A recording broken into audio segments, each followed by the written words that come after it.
Are you the witness, ma'am? Or you are here? Okay. So, what happened here, ma'am? There is a rear end collision, ma'am, or a side swept? So, upon arrival here, ma'am, do you notice? We are in normal condition now. What do you think is the estimated speed, ma'am? 60 kilometers per hour?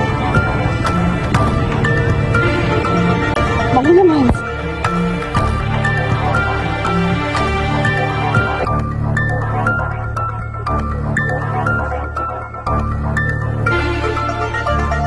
Jauh-jauh sa motor, Jake.